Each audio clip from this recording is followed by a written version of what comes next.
Sebelum kita bersabda Tuhan di pagi hari ini, dalam bacaan pertama dibuat Daniel mengingatkan kita sekalian. Daniel menafsir mimpi dari Raja Nebukadnezar bahwa akan ada keruntuhan patung yang terbuat dari emas, besi, perunggu, tanah liat, mengisahkan tentang perjalanan hidup masa kejayaan Nebukadnezar, kemudian pada akhirnya nanti akan ada keruntuhan. Runtuhnya bangsa ini menunjukkan bahwa kerajaan di dunia ini yang diciptakan atau lahir dari manusia sesungguhnya sifatnya semu dan sementara. Akan ada kerajaan yang lahir dan kerajaan itu tidak akan hilang, dia akan kekal abadi, dan itu adalah kerajaan Kristus yang kita imani, dialah Raja sejati kita. Kita percaya bahwa Yesus Kristus adalah Raja yang senantiasa hadir untuk memimpin, menghantar kawanan menuju kepada keselamatan. Kristus yang kita imani ini yang mengajarkan kepada kita, sehingga penginjil Lukas mengisahkan kepada kita, dan Yesus mengatakan bahwa manusia mengagumi apa yang diciptakannya, apa yang ada, apa yang dilihat, apa yang ada di sekitar, yang dimilikinya. Tetapi semuanya itu sifatnya semu atau sementara.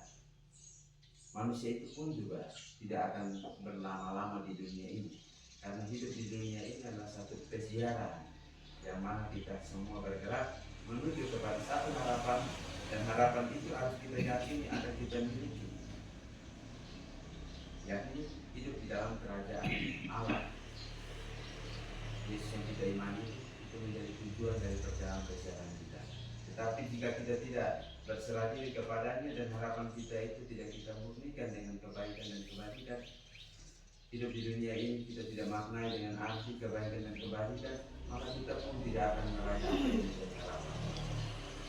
Maka Yesus katakan, jika ada pertikaian, ada gempa bumi, ada perang, itu semua janganlah cepat-cepat kita katakan bahwa telah sampai pada titik kesudahan kehidupan di dunia ini.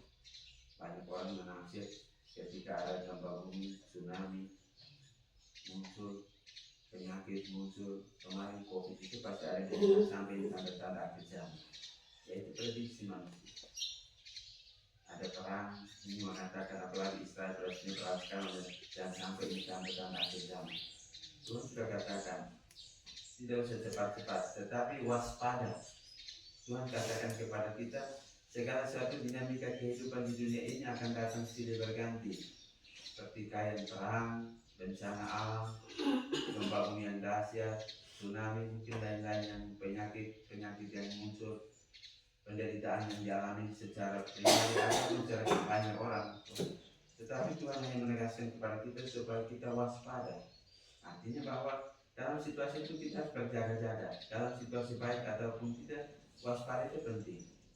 Berjaga-jaga supaya ketika saatnya tiba, runtuh atau akan tiadanya kehidupan, kita senantiasa berjaga.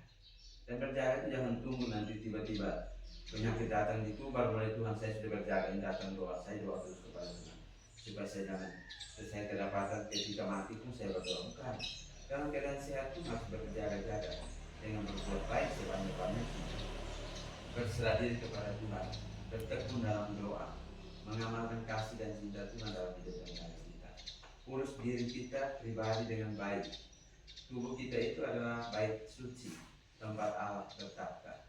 Maka biarkanlah batu-batu itu kita tata dengan baik, biarkanlah tempat itu kita hiasi dengan baik, dengan kebaikan dan kebajikan.